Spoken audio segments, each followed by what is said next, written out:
Have you ever been reading the Bible and suddenly a question pops into your head that seems to unravel everything? You know, one of those details that makes you go, wait a minute. For many, that question is, after Cain killed Abel and God sent him away, who did he marry? The Bible says Cain went to the land of Nod, and he knew his wife, and she bore a son named Enoch. But hold on. At that point, the only people we've officially met are Adam, Eve, Cain, and the recently deceased Abel. So, where did this wife come from? This question has puzzled scholars, theologians, and curious readers for centuries. Was she from another race of people God created? Was she an angel? Or is the answer much closer to home, hidden in plain sight, and perhaps a little uncomfortable? Today, we're diving deep into one of the oldest mysteries in human history. We'll explore ancient texts, historical interpretations, and piece together the clues to uncover the forbidden story of Cain's wife and the forgotten daughters of Adam and Eve. This is a journey that challenges our modern assumptions and takes us back to the very dawn of humanity. So, let's start with the text itself. Genesis chapter 4 is where the drama unfolds. After the tragic first murder, God confronts Cain. He's cursed and banished, destined to be a restless wanderer on the earth. Cain's response is fascinating. He doesn't just worry about farming. He says, "Whoever finds me will kill me." This single line is a huge clue. Who is he afraid of? If the only people on earth were his parents, who is this whoever? This implies there were other people around. But who were they? The most direct and widely accepted explanation, held for millennia, is that Cain married one of his sisters. I know. In our modern context, that sounds shocking and taboo. But we have to transport ourselves back to the very beginning of the human population. According to the narrative, Adam and Eve were the progenitors of all mankind. It's a simple matter of biological necessity. For humanity to continue from a single couple, the first few generations would have had no choice but to marry close relatives. This idea isn't just a modern guess. It's deeply rooted in historical and religious texts. The ancient Jewish historian Josephus, writing in the 1st century, explicitly states that Adam and Eve had numerous daughters.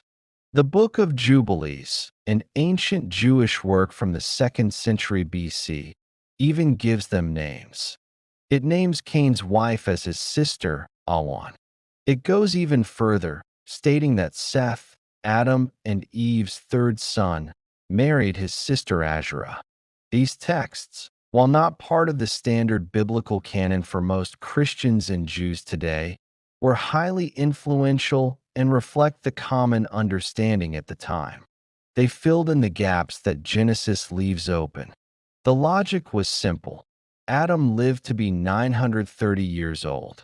Genesis 5 verse 4 says, "After Seth was born, Adam lived 800 years and had other sons and daughters."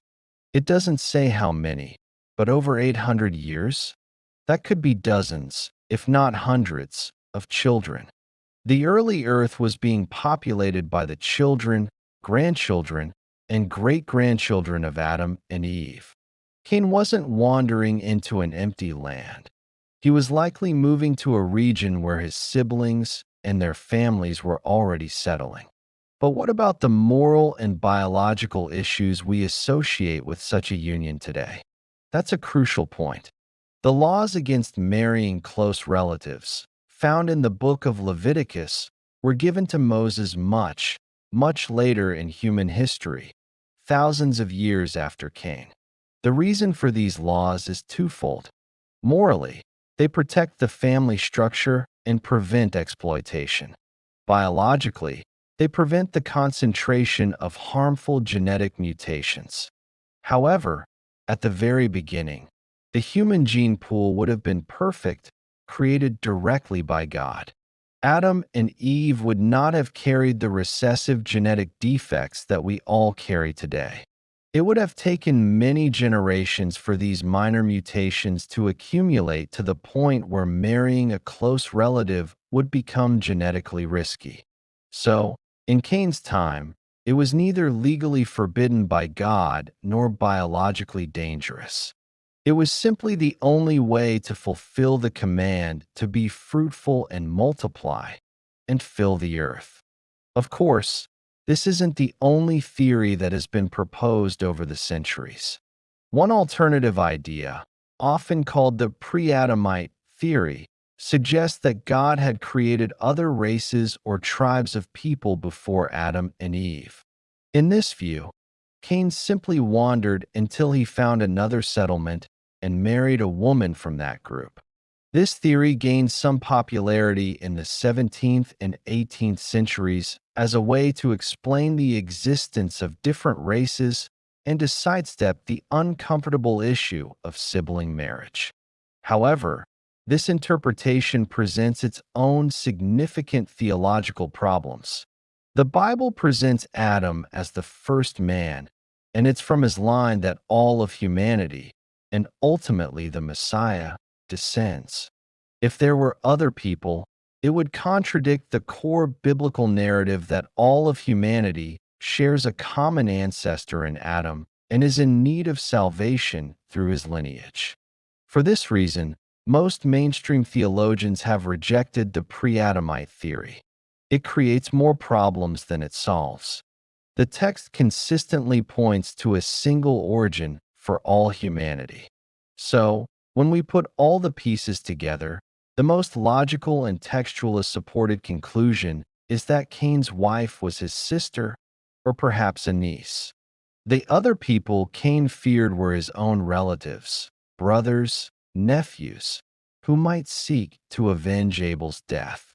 The land of Nod wasn't a land of aliens. It was just a new territory to be settled by Adam's ever-expanding family. The story of Cain's wife isn't so much a forbidden secret as it is a logical detail of the primeval world, a world with different rules and different necessities. It highlights how vast and long the early period of human history was, with generations of unnamed sons and daughters of Adam and Eve spreading across the earth. The Bible, focused on the line of promise through Seth, simply doesn't give us the full family tree. It's like reading a biography of a king and only hearing about his heir, not his 20 other children. The focus is on the lineage that matters for the rest of the story. The silence in Genesis about Adam and Eve's daughters is telling. It reflects the patriarchal focus of ancient record keeping, where genealogies often traced the male line. But they were there, the silent, unnamed mothers of the First Nations. Awan, Asherah, whether you accept these names from extra-biblical texts or not, they represent the countless women who were essential to the continuation of the human story. The question of Cain's wife forces us to look beyond the named characters and imagine the bustling reality of the world's first family. It's a reminder that the Bible doesn't always spell everything out, inviting us to ask questions, to study history, and to piece together the narrative with logic and faith. What starts as a gotcha question actually deepens our understanding of the biblical world. It wasn't a plot hole. It was a reality of a brand new world. Thank you so much for joining me on this deep dive into one of the Bible's oldest questions. It's a great example of how a simple query can open up a whole world of history, theology, and context. If you found this exploration fascinating, please give this video a thumbs up and hit that subscribe button. We love exploring these ancient mysteries. And don't forget to click the notification bell so you won't miss our next adventure. What biblical question has always puzzled you? Let me know in the comments below. I read them all, and your question might just become our next video. Until next time, stay curious.